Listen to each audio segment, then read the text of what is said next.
Hello, everyone. This is Vikram Prakash, and you are listening to Architecture Talk, this podcast that is dedicated to advance the frontier of architectural thinking through a diverse range of cross-disciplinary conversations.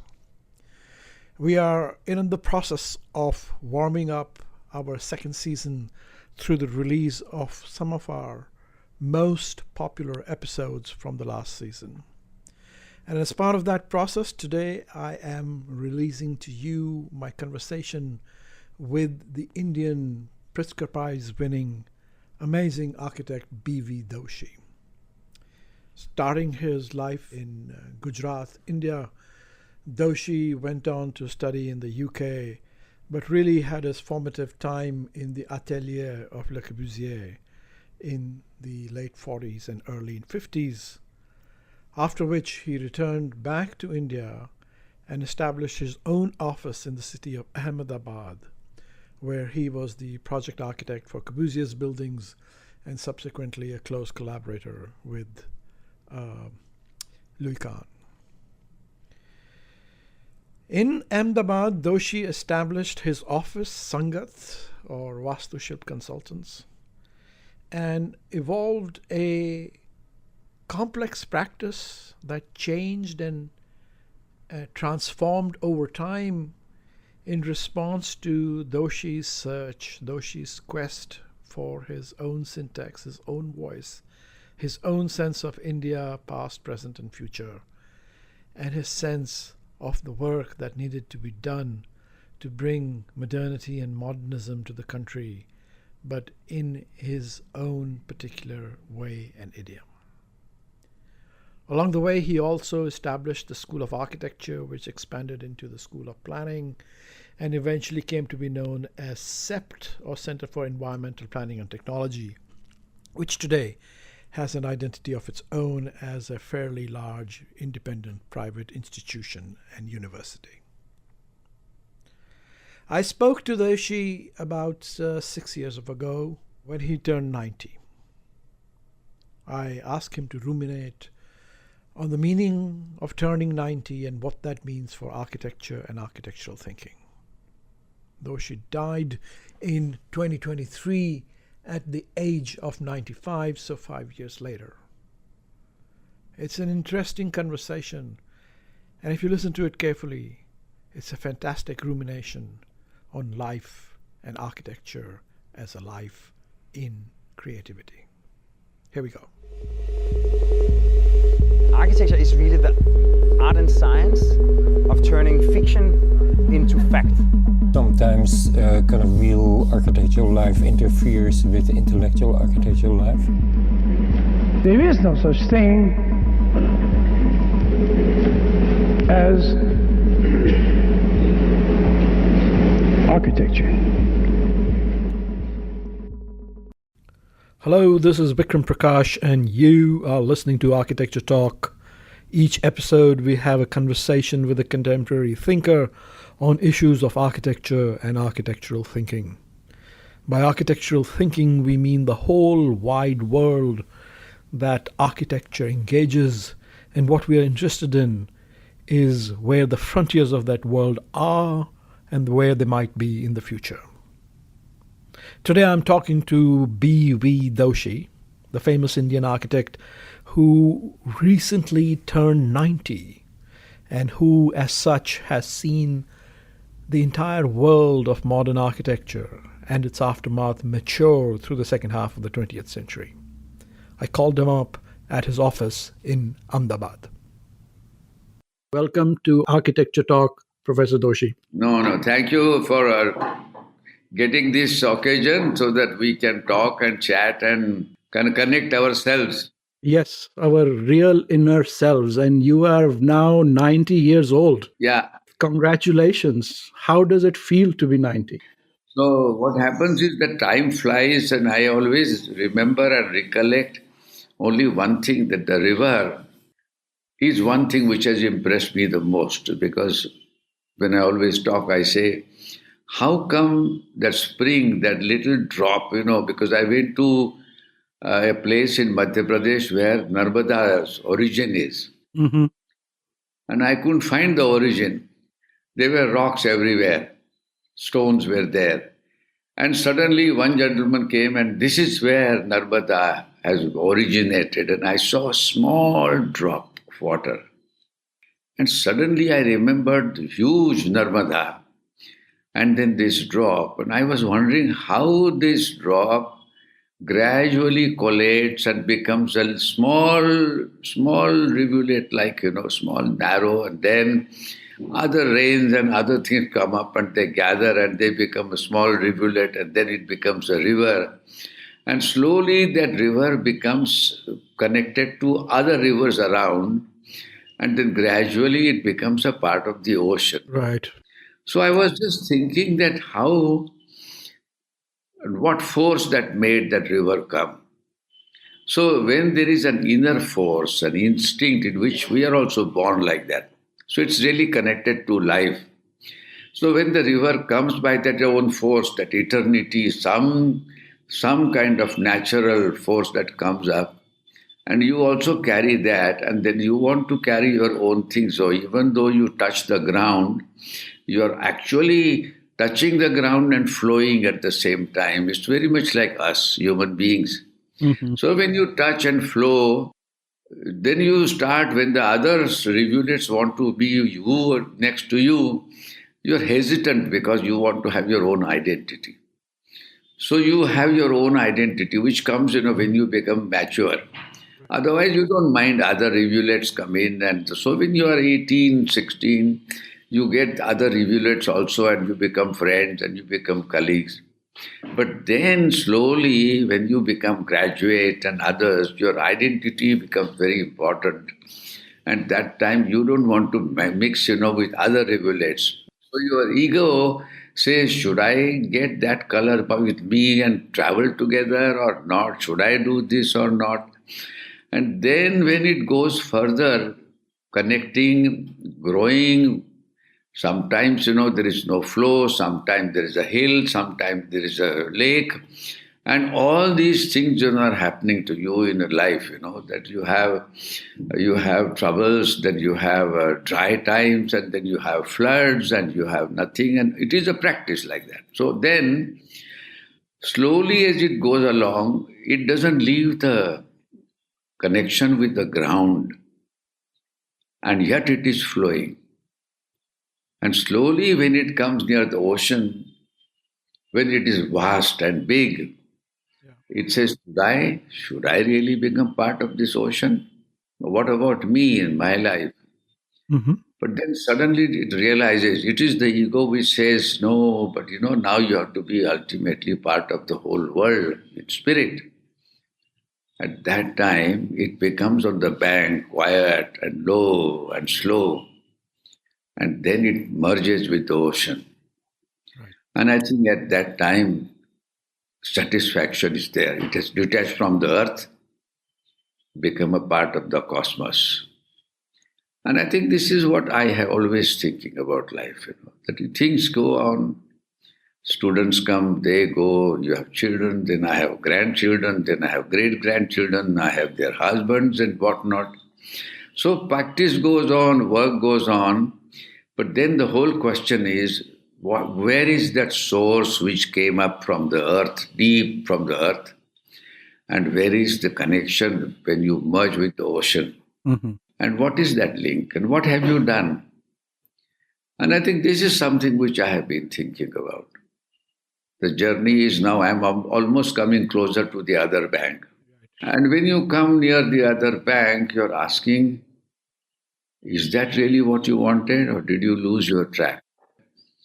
When I was studying with my father-in-law, he talked about these things, and then he talked about the culture. And then when I was with Corbusier, I discovered about how to really renew or research for yourself. And that's what Corbusier did in India. And he talked to me about pact with nature.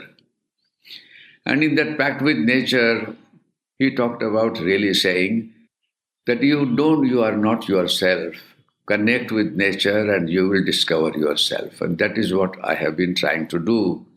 And so when you start trying to do that, and then you look at the world today, the world has become very different. The world has become very fascinating because it is in this world you see technology gradually taking over. I know when I came from my family, Vaishnav family, religious family, my grandfather had a carpenter's workshop. And then you go and you do things, you see them in a small scale, but I used to go and attend temples and I was connected to the rituals. And all those things are coming back. And when you link there, then you ask, am I still rooted? Am I still connected? And then you ask questions for yourself. For example, when my father-in-law was a great scholar and a philosopher, so he asked me a question and he would talk to me about old scriptures, and in which one of the rishis is asking, is this what it is? Is this what life is about, or it is something else? So when I see today this technology and then global connectivity and constant occupation with the mobile and Facebook and whatnot, you are wondering whether that is really what life is or life is something else. Similarly, about architecture, is this the theory that we are talking about, or we are talking about the people for whom we are building? And so the whole issue is not only connected to one or the other. The world is around, world is going on, and in that world, what is it that you are doing? Are you doing something which is going to be lasting, or will it stay, or it will disappear? And one of the things that is going to happen in the next 3 days in the office is we will going to have a dialogue with Palasma and Vitras, Rolf Flenbaum. Okay. And myself. And the dialogue is also connected to this, that where are we? What is the notion of space, form, work? What does movement do? Where is that perception that was there? And is it going to be something which is meaningful or not? I think those are the questions that are bothering me. So, what is your sense today on what is the real essence of architecture? I think real essence of architecture is connected to, first of all, what is the dwelling? Is it really a place where you go, or is it something, that you are only buying and selling?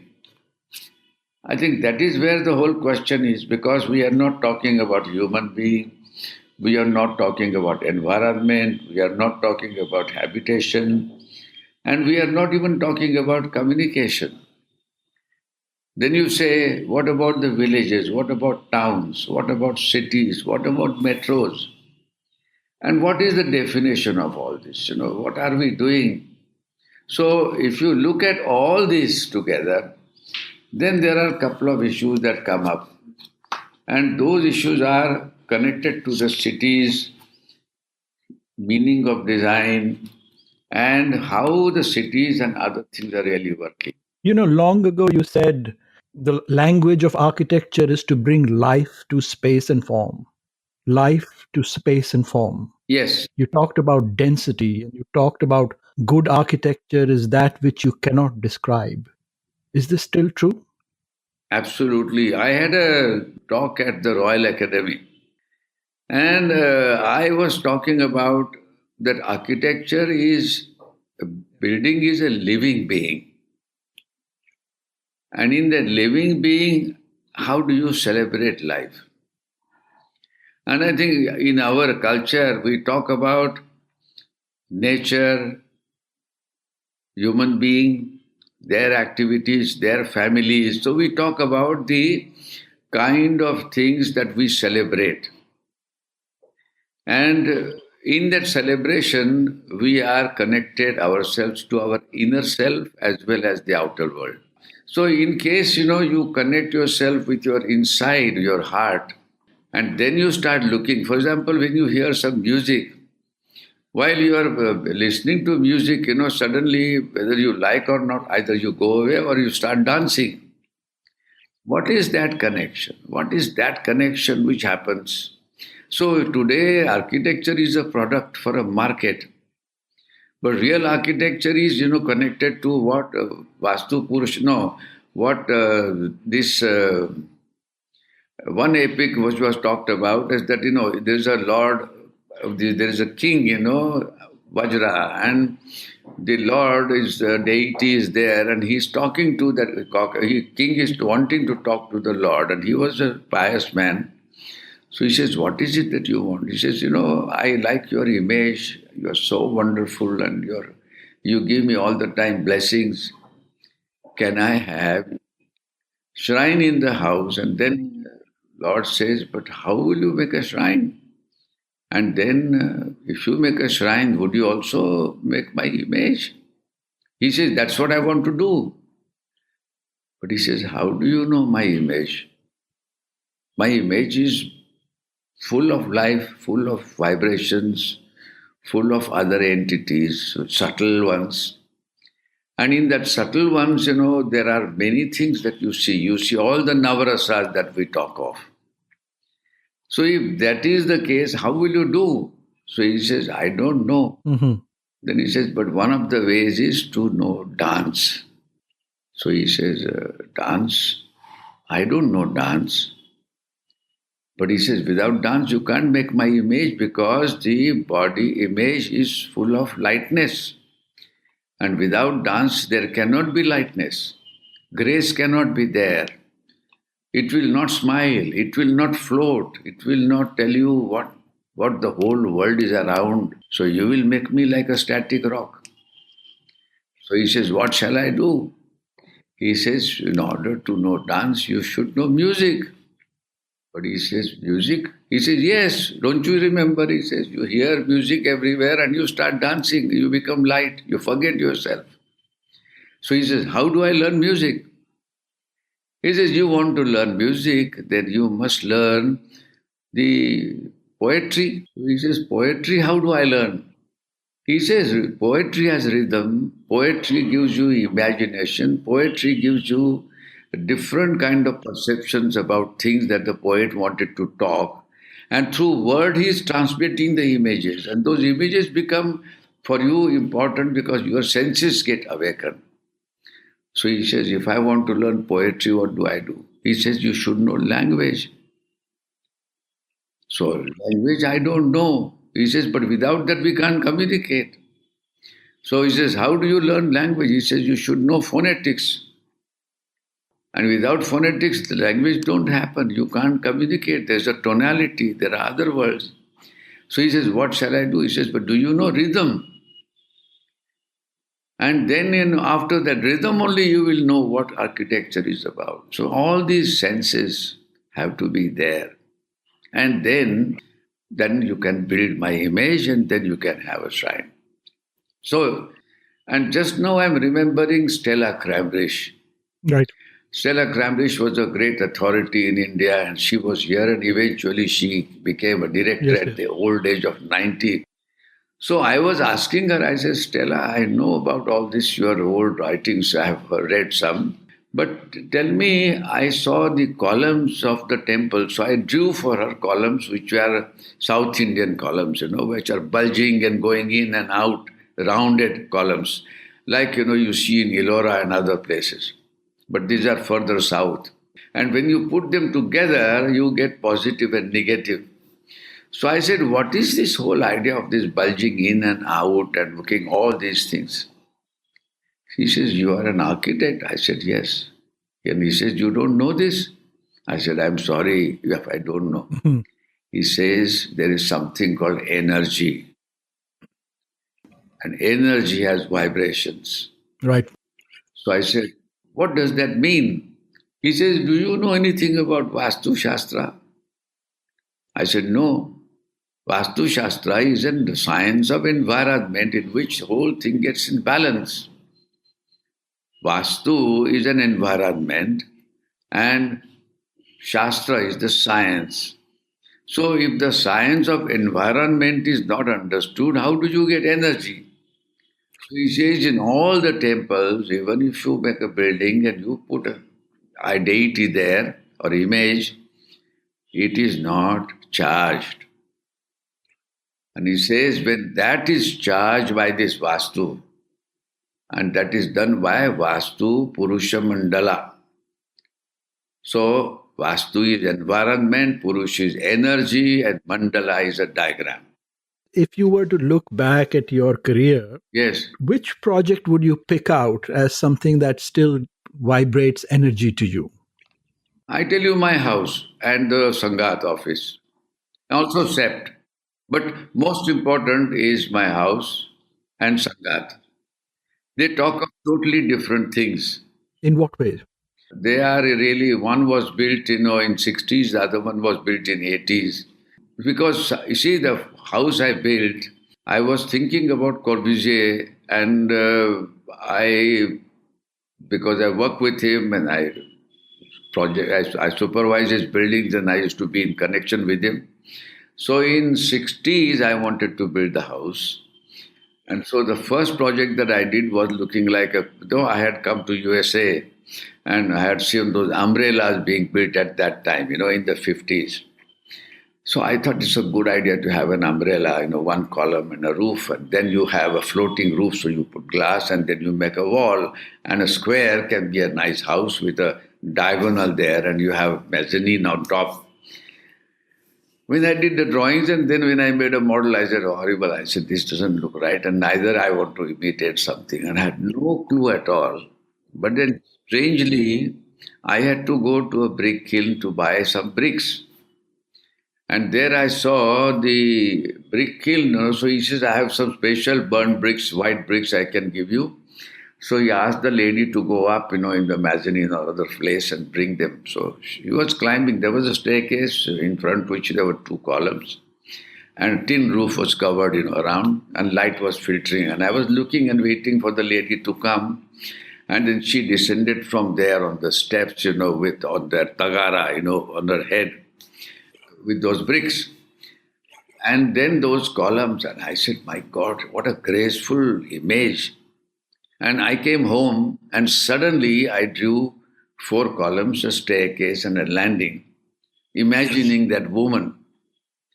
And then when I draw those 4 columns, I found that I can repeat the columns and go on all sides so that you get a diagram of 4 squares. What do you think, thinking back, is the sort of that magical creative moment?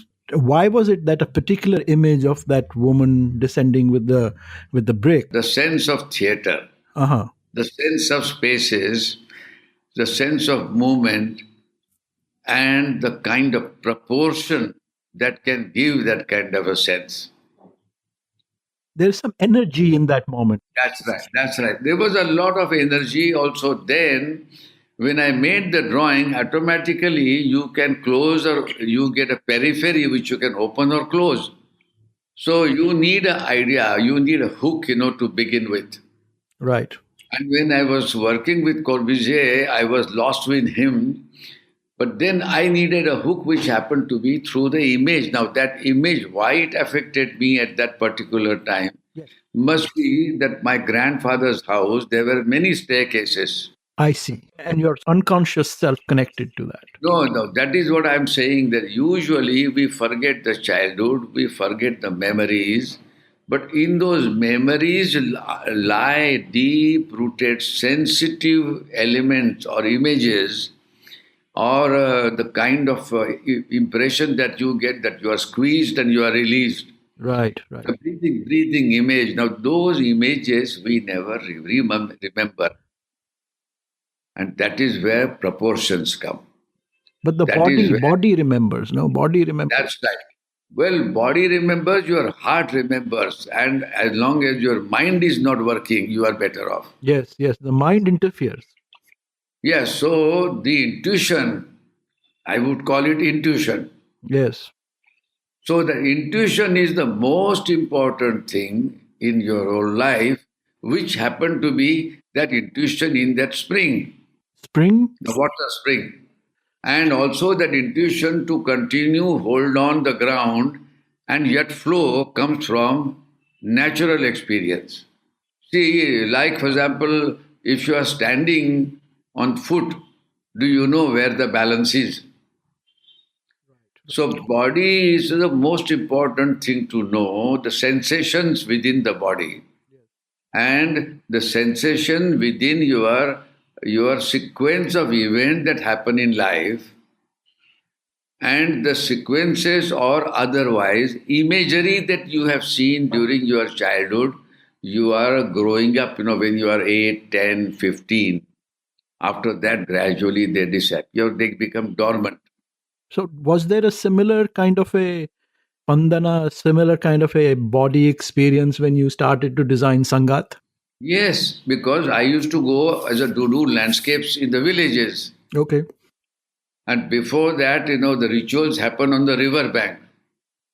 Mm-hmm. And sometimes you have to go to villages and you have to go to the land where farmers and other people are. So I had image of the animals, cows, cattle, the hens, all the birds and animals which are their dogs. Then you see a tree and the shade, and somewhere people are sitting and gossiping. Platforms. So Sangat has a lot of platforms. Sangat has an open space. I see. Sangat has trees. And also that dome-like structure is like those old temples, in small towns where there are small shrines. Yeah. Well, these are a lot of references, but can you identify a particular moment like you did for your house? The moment I tell you, when I used to do landscapes, I was 18. When I was in the fine arts class. So in that fine arts class, early morning, we would go to do landscape.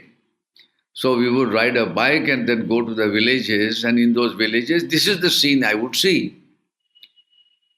So my sense of open spaces, my sense of people living on the platforms and partly in the house with that small scale, and then the bench which is also made of earth.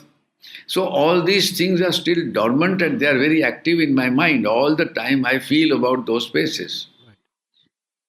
And that is really what happened in the city plan and other things. I always think of those spaces and people are talking about and gathering. Right. So I connect, not intellectually, but like old city of Ahmedabad or old places that I see, because when I was in Chandigarh with Corbusier, we went to some villages Yes. and they were made of mud. Yes. And you see those kitchens and others and people squatting on the floor. In my house, I used to squat. Even today, when I go home in Pune, we sit and eat on the floor. So postures, human, natural postures are part and parcel of my life. All right. Let's take a break here. We'll be right back. You are listening to Architecture Talk.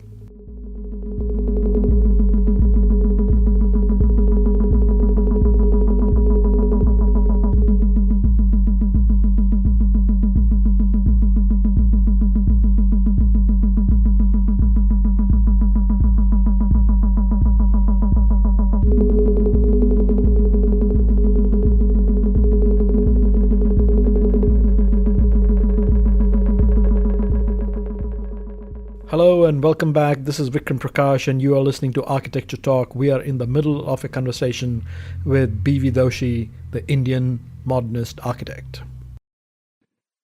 Let me shift slightly and ask you, you were there in the Nehruvian age, in the Nehruvian period, early days of India.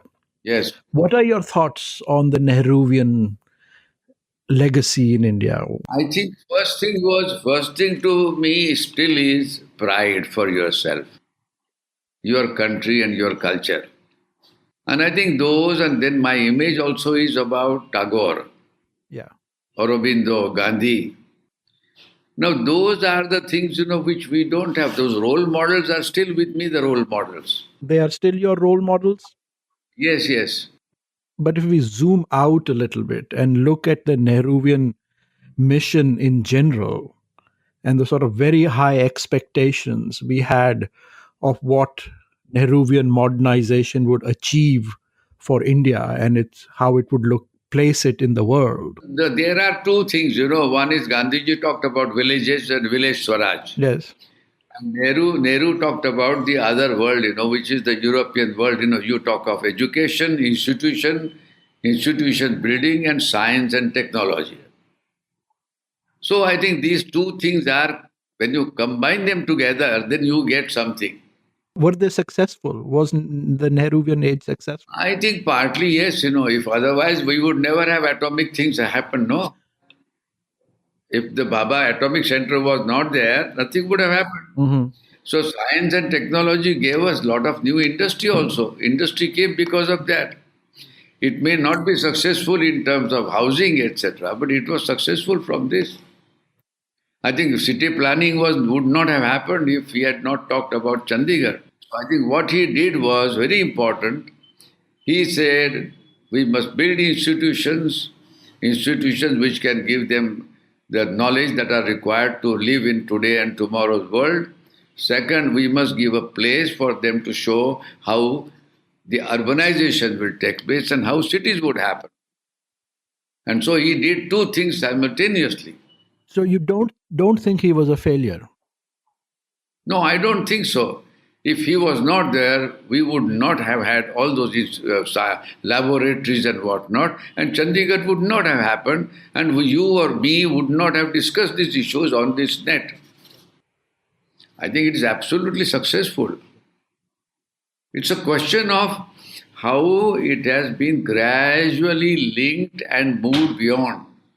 I think our linking is not working. Why is it not working? Scale, diversity, diverse opinions, and different attitudes to life. If Gandhi is talking that only villages have to improve, and Pandit Nehru talks differently, and people say, well, both are not correct because they have no vision at all, who is going to participate? And that is what is happening today also. Diversity is important for a culture, but if they don't tune in for future, then it is not possible. They don't have a shared vision. That's right. But people lost faith in that vision in the 70s and 80s, did they not, in some ways? No. You have to remember Indian conditions, and with 40 languages, different states, different belief system. Even now they are talking about Ramayana and Mahabharata and saying that all these things were there before during Ramayana period. And by saying this, what they are saying is, let's not do that, only read Ramayana and Mahabharata. But then we would never have a bus we would never have fast trains or aviation. I think the difference is because one of the things which is very good in India is the scale, huge scale. Another good thing is the diversity, different languages, different nuances, different expressions of art, different expression of culture, different attitudes and different philosophies of life. I think this is wonderful. But that's what creates the chaos. No, but that may create chaos. But if they talked about saying, let us say that all these people, when somebody from outside comes and wants to conquer you, they all gather together and at that time they focus on only one thing, the enemy. So the question here is, they are, even today in the parliament, that is the case, that nobody is gathering together. And the BJP is going the other way around. So these are the issues which we have, and they are inherently not correct. So building of institutions and culture of institutions is very important. What is the philosophy of that institution and will it be sustained over time? So issue would be, who is leading that institution? And does he create people like those which are like all those religions that happened in India, that you create that thought, like Shanti Niketan has a thought, or IIT on the other hand has one guideline. But if I change a director, if I change the policy, and if I change something else because of political reasons, then it is not going to work. So let me ask a sort of small, more exact scale question. I feel, and you may disagree, but we have not been able to build a strong culture of many good schools of architecture in India. Why is that? Absolutely. I was just telling somebody yesterday that earlier times in Mission period, that is the period which I know of USA, 1960s and 70s, where the word less is more was there. Now with the technology and mobile and everything else and the influence of the West, or even looking at China, but the influence of the West, you go further and you look at this Silicon Valley and the way we are getting connected, and we are getting connected with the world around. We are talking now more, less is more. No, the one is less is more, now more is less.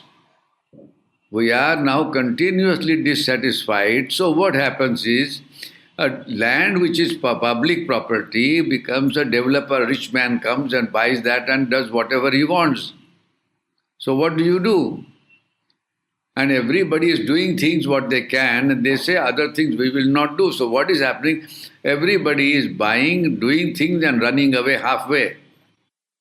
Nobody gives a complete image of what is ideal or what is good. No, but that is the culture of practice. What I am wondering is, SEPT was a great school, still is a great school. But there, now we have 150, 160 schools of architecture in India. 500. 500, oh my God. Okay, 500 schools of architecture. There is not a good culture. There's not a strong. Because a teacher is who? He was only graduated yesterday from a school whose teacher was graduated from another school and they were never taught. So it is all now on paper that I am having a syllabus, I am having a lecturer, I am having assistant professor, a professor, etc. But none of them have experience. Nobody has practiced, and nobody is there. So this is really what happens to religion. The religion is not a very easy thing. Religion is like becoming a monastic life. Now, if that becomes a market, then I also get a monk. I just change my dress. The school is the same, because who is sponsoring the school? The person who wants to do business and make money.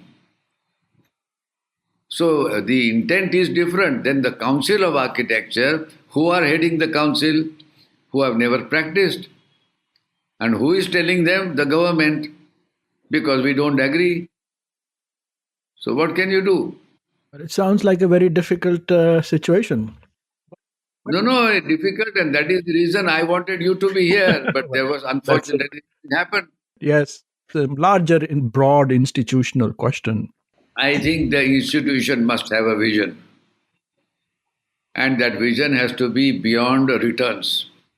The institution's vision must be that I'm going to put my life there without any return. Yes, no, I agree with Then only I will ask myself a true question. Then I will ask myself and become critical.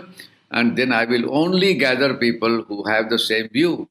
That is what I did in the school. Yes, you did. And that was what made SEPT into an extremely strong and important institution. Yeah, now on the other hand, even if you look at Chandigarh or you look at Delhi or any other school, what has happened? So the issue is same, whether SEPT is an exception that happened and whatever it is. But the point is, you need a devoted kind of attitude and kind of people who are around, and they can reinterpret a curriculum given by a council, or they can find a way to do and they can succeed. But nobody wants to do. Everybody wants to have 100,000 rupees salary per month. They are very happy. They don't have to practice. But engineering schools are doing well. Engineering culture is strong. No. Engineering schools, because they are technologically to be proved. If a building collapses, what do? So all the engineers or all the medical people, the education may not be very good, but they can't allow the patient to die, no? So the issue is it life and death? Architecture is not life and death. I am giving you a product. I am giving you a product because you want to have a house. I don't give you a house that you talked about in the architecture. I give you a flat which I don't call even a rooms. I don't call them for sleeping, etc. You call BHK and whatnot. So what have we done? We have changed the whole nomenclature of architecture into elements of things which have nothing to do with one another. Yes. So it's all product oriented now.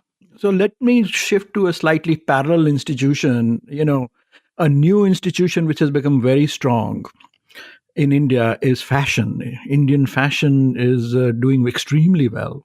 You remove the fashion show, you remove the money. You tell me why everybody is wanting to have a new dress is the same as everybody likes to go to a new movie. Mhm. These are all market oriented things and they are all luxury, but they are what you can call entertainment. So if you can delight, you can have entertainment, if you can have alluring things, for your life to impress people, those are going to thrive, like also the cover of a soap. Like Bollywood. It is, but like you go and buy. Why packaging has changed now? Why packaging has changed? Why advertisements in the newspapers have changed their tone and color and presentation? I mean, all that media agency is talking to you how, in shortest possible time, you can attract people. And what you're talking on the other hand is architecture, which is going to be there. So once you make a building, it is going to last. Now, whether that lasting building where you have family growing over children and grandchildren, what kind of influence does it do on the life of those young generations? Now, this is something which is fundamental, which one is not talking.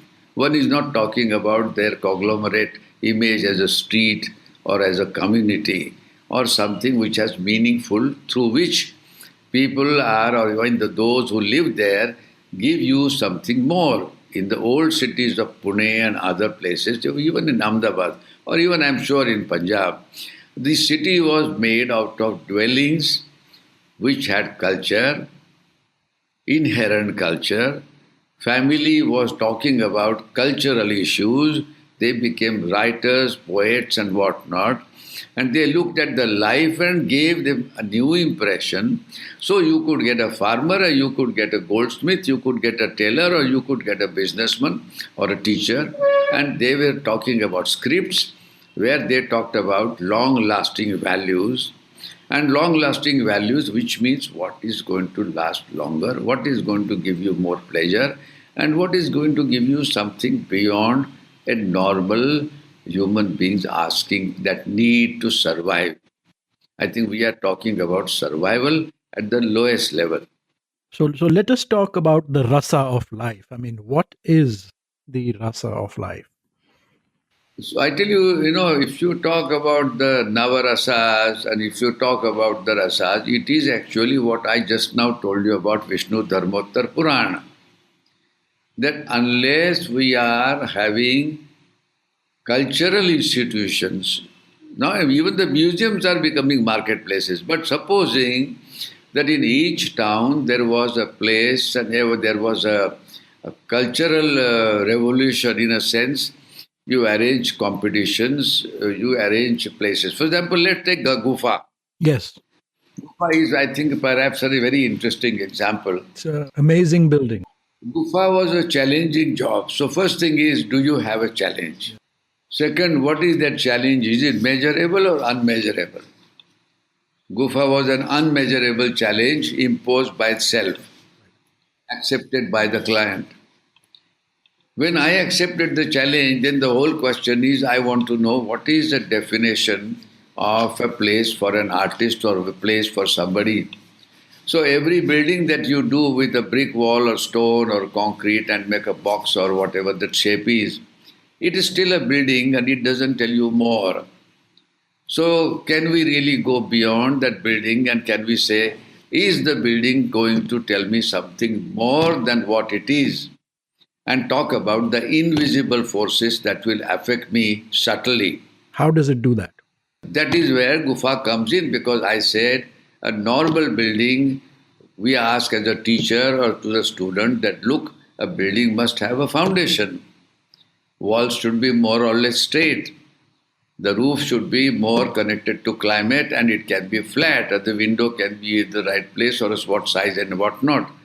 So there was a system of theory which I talked, and then my theory was connected to historical theory and what I learned. But if I say these theories are going to be thrown out and I'm going to say it is going to be delightful, it is going to be indescribable, it is going to be enigmatic, and it is going to be something that a nature would have normally produced, like a cockroach and a butterfly, or maybe an eagle or a tiger. Why they are made like that? Why the snake is like that? So if you make something which is not describable, then you start challenging yourself about how to create that animal. And I think this is precisely what I did. So now it has become an enigmatic, undescribable experience, and outside and inside, and tells you about something which is like a mythological element. And I think that mythology now has attracted children, old people, because they don't ask any questions. They don't know what to ask because there are no definitions. So I have created a fluid architecture. Architecture which is moving, architecture which is giving you different experiences. It talks to climate, it talks to the local place, it talks to craftsmen, it talks to skilled people, and it can be enjoyable. As a result, then there is a gallery, and so now it has become a public place. So now it is the most important public place in Ahmedabad, which is not finite, which is not done in a normal way. And I think today, if you ask me, I would say, should not the public place be something where children and old people and others and scholars can come, and each one has a share of their own, and they get delighted about it. This is what Gufa is. It is indeed. Wonderful. It's been a pleasure talking to you, sir. Thank you very much for taking the time out. Thank you.